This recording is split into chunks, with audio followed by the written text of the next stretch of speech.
So first of all, thanks to Shipstead for inviting me to speak here today. I'm delighted to come back to Spain for the second time in my life. It's been a wonderful experience so far. This talk is going to be a discussion around distributed systems with a focus on building large-scale services based on the microservices architecture. In the recent times, there has been a trend of adopting microservices in organizations for various reasons across the world. This talk is going to be about the realities of building and operating microservices at scale.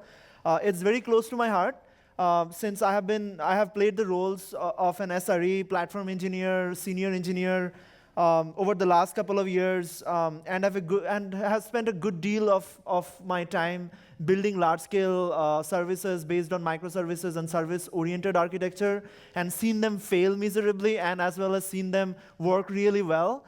So this talk is going to be like a reality check of what works and what doesn't work. So with that, let me introduce myself. My name is Diptanu Choudhury. And I work at a cloud infrastructure startup in San Francisco called HashiCorp. So you might have heard about our products, which are mostly open source. So how many of you have heard about Consul or Vagrant or Packer or Vault? Quite a few hands. Yes. So we are the company which builds all those tools, and I am an engineer who leads the project, which is called Nomad. It's a cluster scheduler. So if you have heard about Apache Mesos or Kubernetes, Nomad is a cluster scheduler like that, built for large-scale clusters. But today, I'm not going to talk about Nomad. Today, it's going to be a talk about distributed systems and microservices in general. And before HashiCorp, I was a senior engineer in the platform infrastructure group at Netflix. And I spent most of my time working on Apache Mesos, built a distributed cluster scheduler based on Apache Mesos for Amazon Web Services for running tens of thousands of containers on the public cloud across multiple geographies. So that's my background. So first of all, so I wanted to talk about correlation of failures with the scale and change.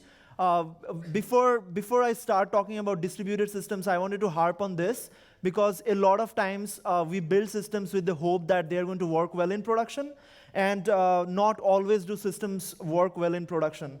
And I wanted to talk about what works in different types of organizations.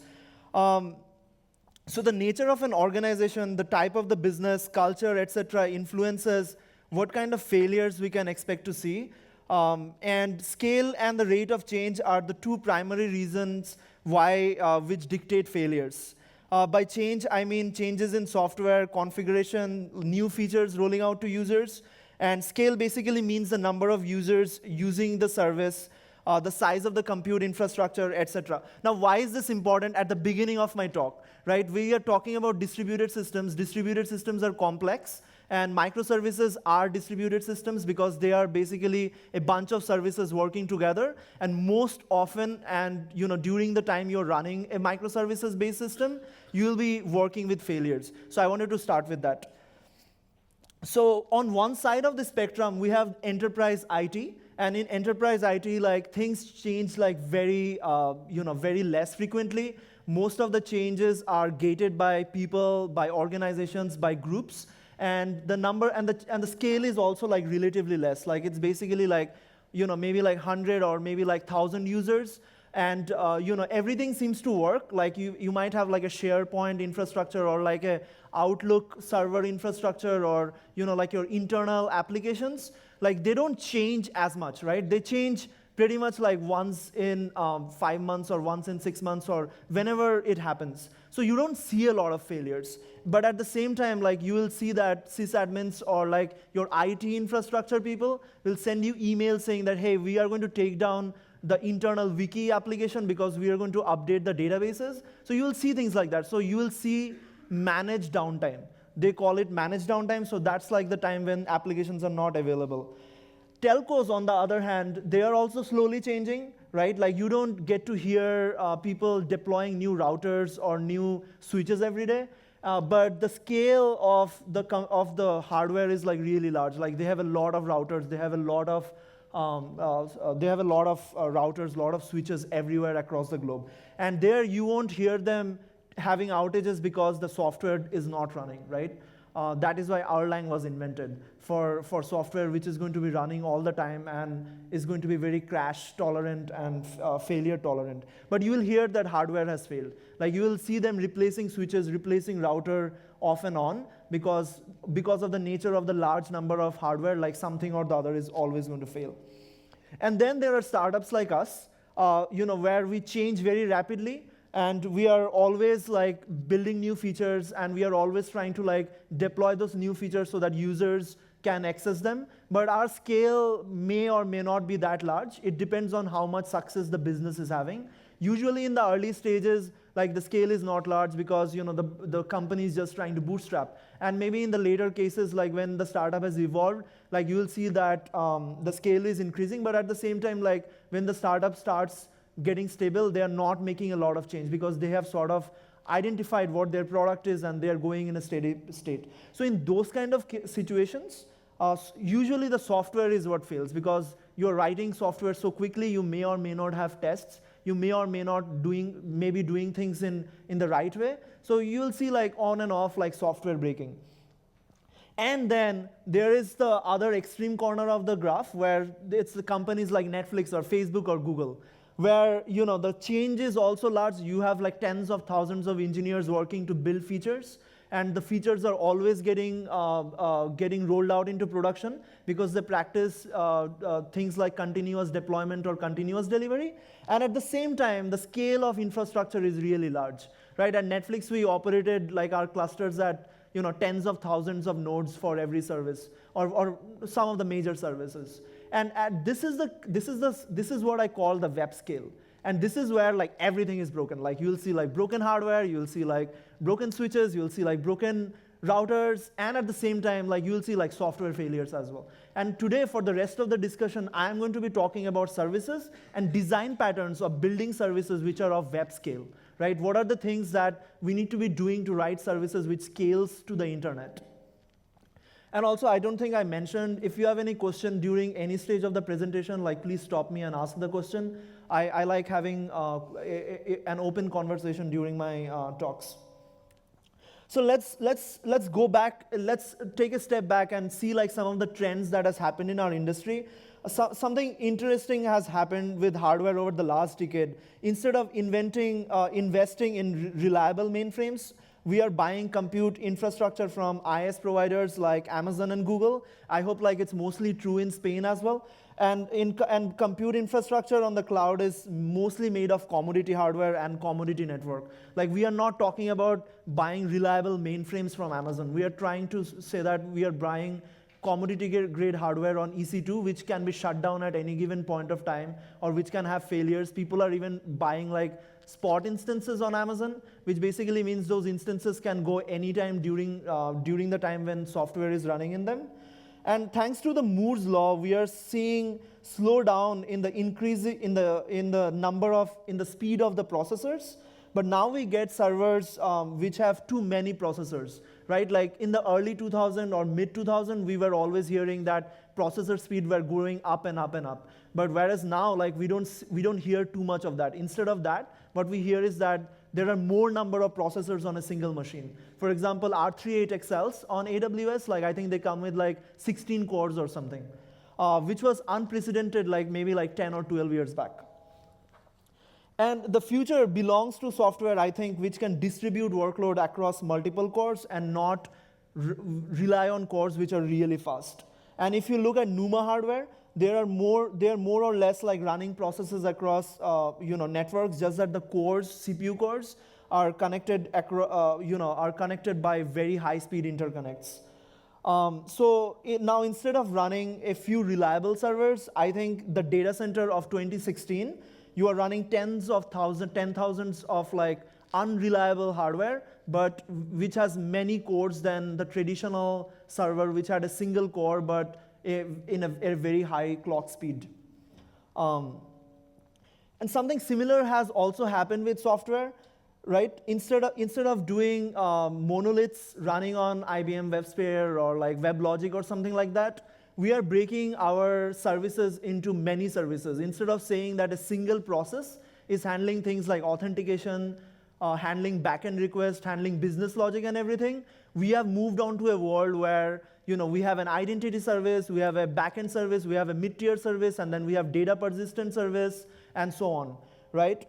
So at least that seems to be the trend. At Netflix, we were running hundreds of microservices to power the control plane of our video streaming service on the cloud. And microservices are essentially distributed systems, right? Anything which is operating across the network and working together in symphony to provide the service that the end user is looking for is essentially a distributed service or a distributed system.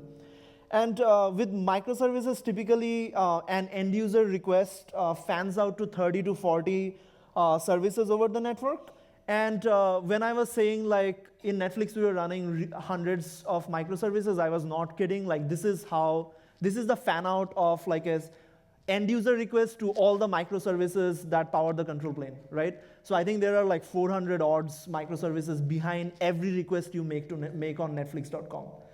The same holds true for Twitter or Facebook or Google. I don't have their data. But what I wanted to impress upon you is that there are so many things that could go wrong here.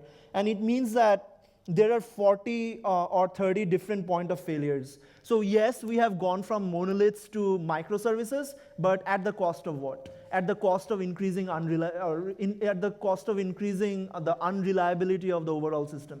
So people who tell you that microservices are really cool, they are awesome, they will allow you to scale your service to tens of thousands of users, they're often not telling you that it's also like really hard to do microservices right. In the new world, I think we have not gotten rid of our point of failures, we just have amplified the number of ways things can fail. So I'm going to give you an example of what I mean by things failing. Caches are the heart of the modern web, right? And it's the easiest thing to do to scale a service. When you want to scale something, like the easiest thing to do is like put a cache, right? I believe that there are no silver bullets in life, but if there was a silver bullet for engineers, it's like caches. Right? Most often, like you will hear that something is slow. Oh, let's put a memcached or let's put a Redis in front, and things just becomes like 10x faster. Yes, it's all good, but when they don't work, it's all catastrophic. So let's see what happens when caches don't work. So this is the steady state, right? So you have like front-end servers at the top, which are basically those boxes, right? At the top of the slide, and then you have your caches.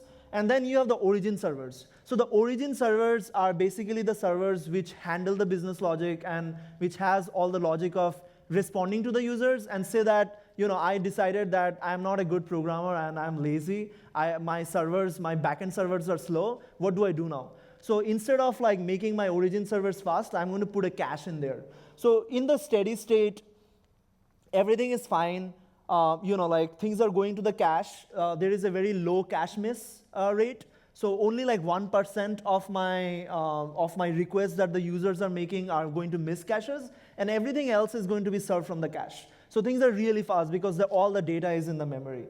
And now the rest 1% is going to the origin servers, and whenever a request goes to the origin server, like we get the response. And then we write it back to the cache so that from now on, like we don't hit the origin servers again for getting the data. And now what happens if like you have like one of your caching servers going wrong?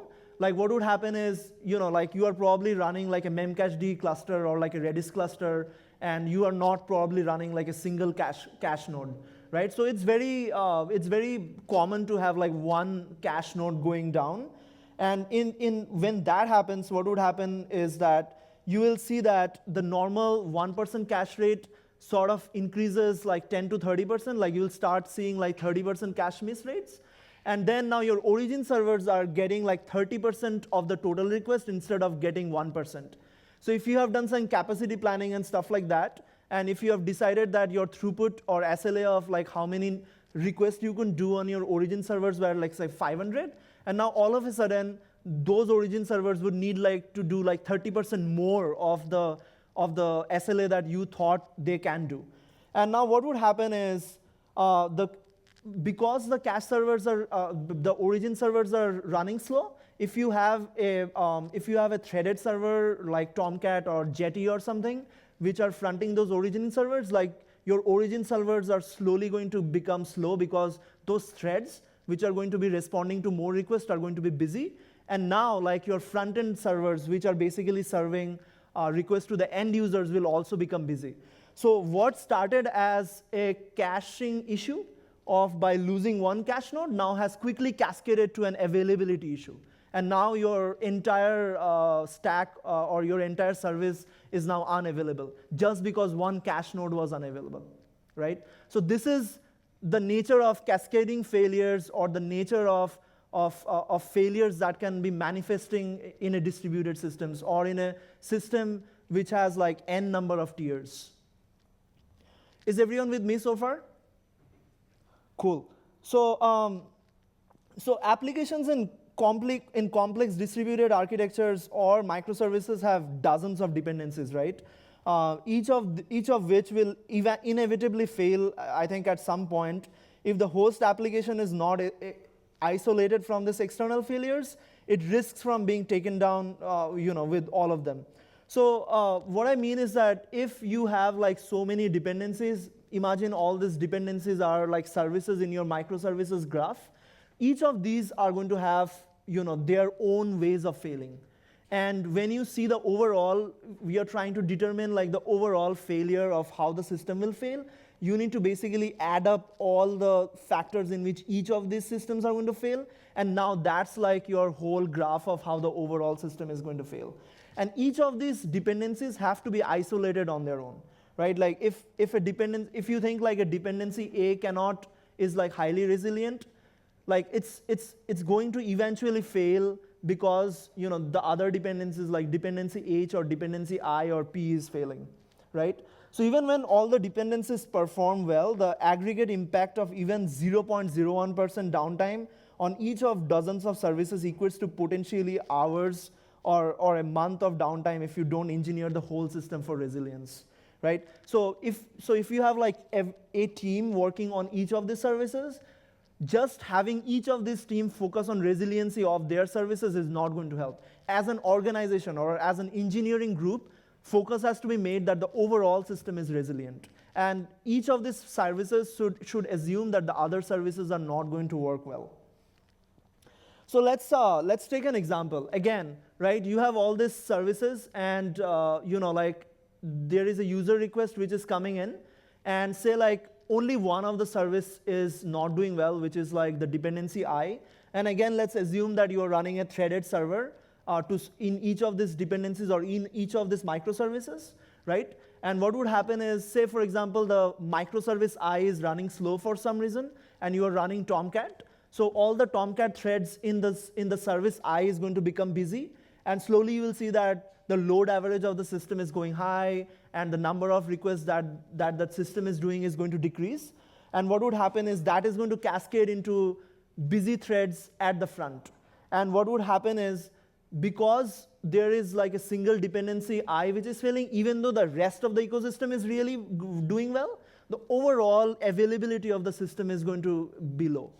So even though like 99% of your system, of your applications or in your microservices graph are doing well, it doesn't matter if like one service is poorly engineered. So for someone like who has been programming on a service which runs on a single core or on a single machine, it's very easy to think that the underlying substrate or the underlying compute infrastructure is highly scalable. And I think these are the fallacies of a distributed systems, right? To someone who has just programs on machines which run on a single core or on multiple cores on the same machine, and just getting started on distributed systems, I mean, these are, I think, some of the common misconceptions. And once you cross the boundary of the network, none of this ever are going to hold true. For example, the network is reliable, network is not reliable, right? For people like who have been network engineers or run systems which are, for example, like databases, which has like a read replica and like a master node, like you'll know that when the network starts becoming slow, like the replica of your data store is going to lag behind the master, and really bad things are going to happen when you are trying to access the database from the read replicas. And latency is never zero. Like latency is zero only if you are running two processes and they are running on the same core, or they're running on two cores which are like, are very close, in a very close proximity on the same machine.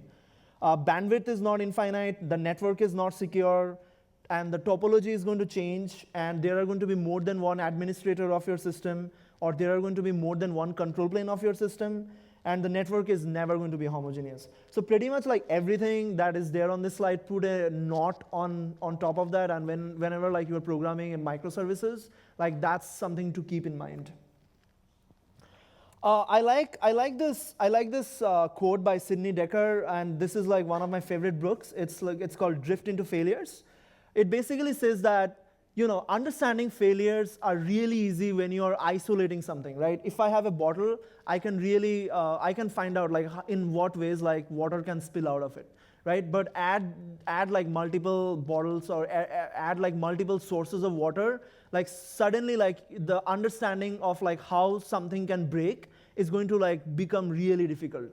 So if you are designing a service, you might be able to understand like how your service is going to fail, but collectively, when those services are interacting with other services on the network, like it becomes harder, and the failure points of how things evolve is going to be becoming more complex. And the complexities will mushroom, and sooner or later we will see that things are not going to work the way we think that they work in production. So basically what I'm trying to say is that we must design for failure, right? If you're writing a distributed system, if you're running microservices, if you want to design highly resilient services, then designing for resiliency is a must. So what does it mean for to say like we are going to do resilience by design? So what it means is that when your coworker is telling you that I have a service which is feature complete, you need to ask him, what does he mean by feature complete? Feature complete doesn't mean that the user experience or the feature that the developer is developing is complete. That, to my opinion, is only 30% of the job. The rest 70% of the job is to ensure that the feature or the service that he or she has written actually works well in production. Because you are going to be spending only 30% of your time writing the software. Most amount of money that we spend on software is not while writing the software, it's for maintaining the software, it's for making the software operational, it's for handling the software on a day-to-day basis. So feature complete, I think, is 30% of the journey. And what are the implications of dependencies failing? What are the implications of your identity service failing? What are the implications of your payment gateway failing? What are the implications of your underlying data store failing, right? So there are all these questions that needs to be answered before saying that something is done. Then we need to consider what happens when your service becomes popular. It's all cool that you are developing a service that is going to be exposed on the internet. Now, we need to take a step back and think about what happens when it is hit by Hacker News, right? How are we going to handle the 10x increase in scale, right? What happens when we are slashdotted or on Hacker News and our site doesn't work, right? It's like really bad publicity, right? So things like that are really essential. I have answers to some of them, or actually most of them in the later slides, but these are the questions that I want to pose before I want to move on, right? And then how quickly can the system recover? Right? Imagine something has failed, and something is going to fail. The databases are going to fail, identity management services are going to fail. Now, what are the time that it takes for you to stand up, right, the services back up again, right? How can the failures be mitigated, and when can they be mitigated? There is a term called MTTR, mean time to recover. So I think it's very crucial to understand like what is the MTTR of the system.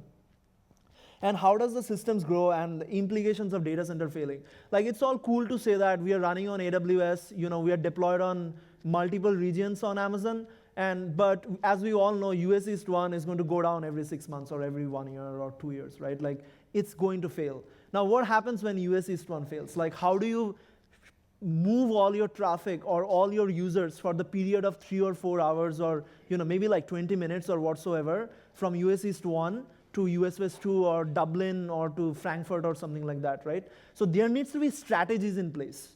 Because even if US East 1, where your most services are down for 20 minutes, you're going to lose like one of the nines of your availability, right? And businesses these days and users these days wants 5 nines of availability for services that they're going to be using from their mobile phone all the time.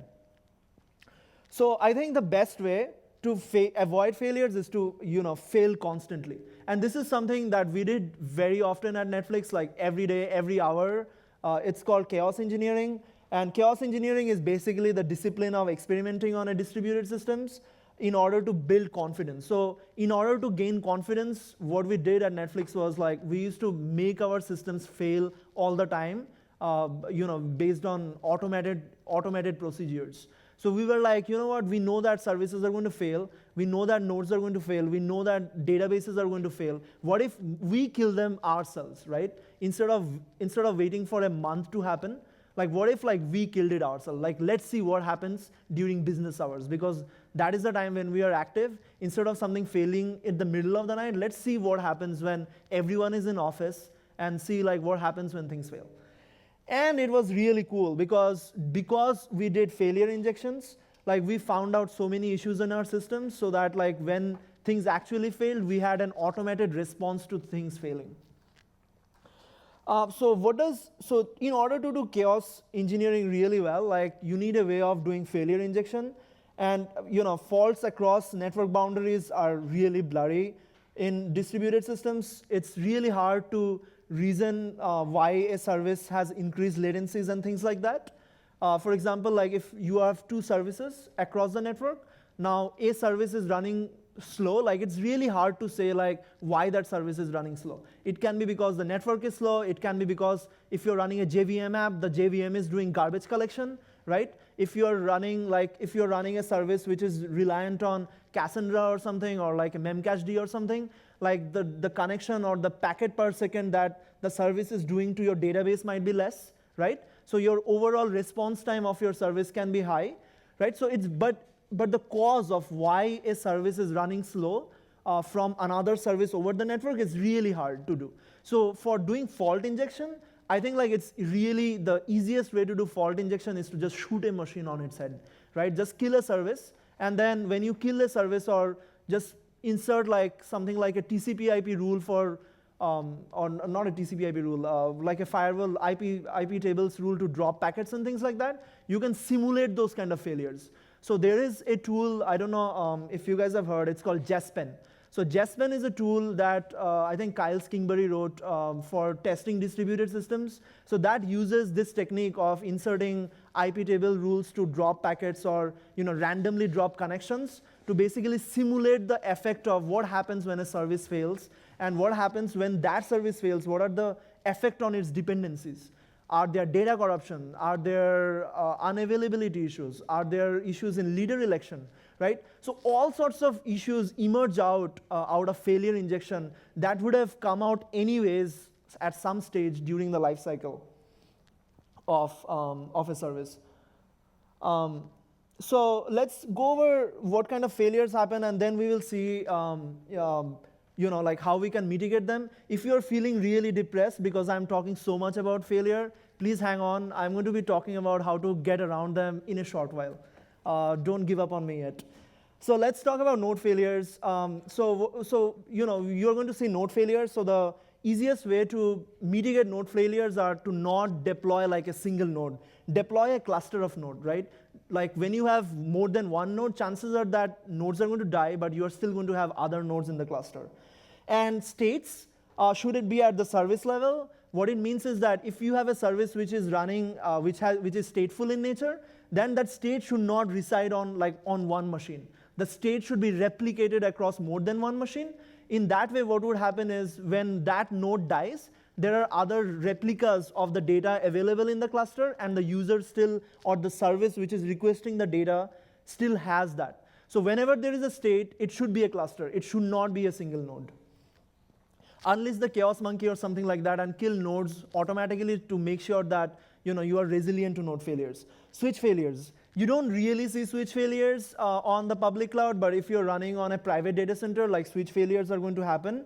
So what it means is that spread the cluster across the rack. If you're using Nomad or Mesos or any distributed scheduler, then you can obviously say that I want my service or cluster to be spread across switches. If you're on AWS, for example, you can say that spread my cluster across multiple zones. Like a zone is probably like a way to say that I don't want all my eggs in the single basket on a public cloud, right? Rely on service discovery. What it means is that if you have a cluster which has many nodes spread out, your service discovery should tell you that my service is located on a rack which is far away from you.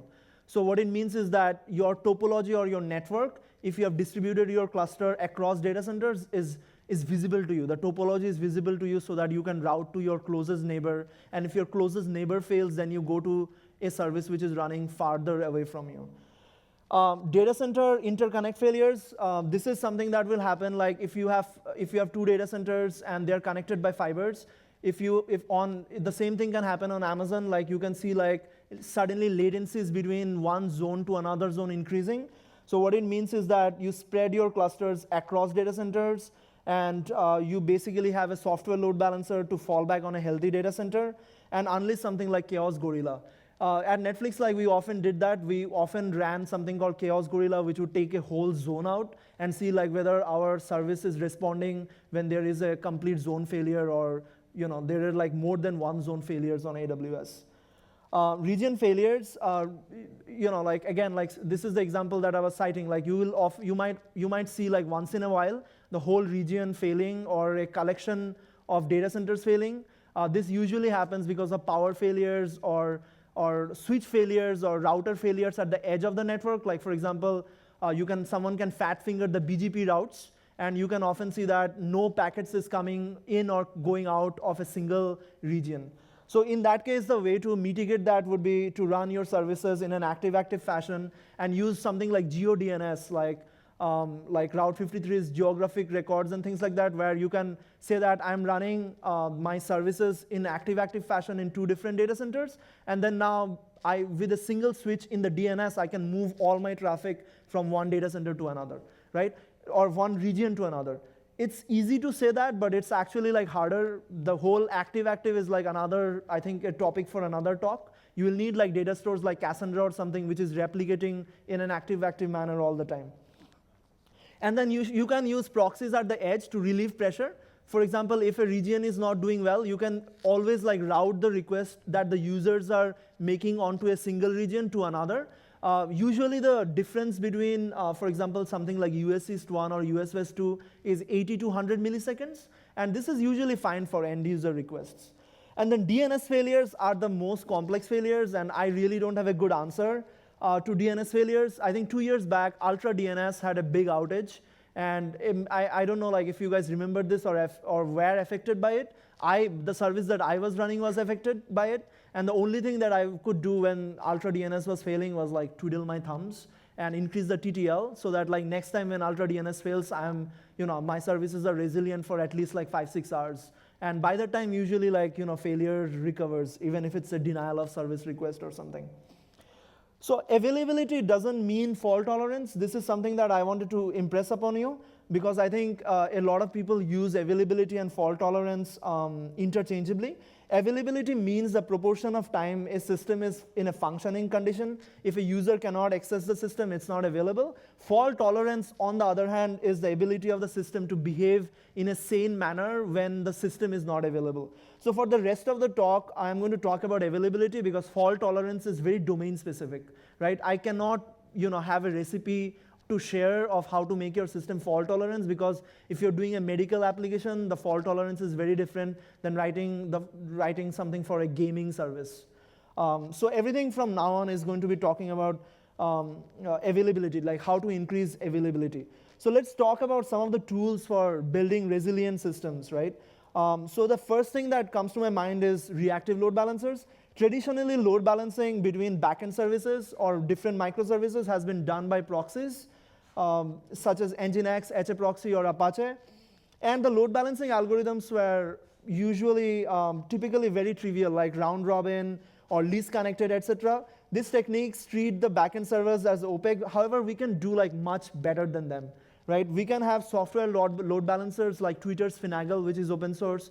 We had Ribbon from Netflix, which is also open source, which basically scores nodes not based on like the number of connections or round robin, like it scores the nodes based on the latencies. So if you have a node which is highly latent, those software load balancers are going to send lesser requests to them.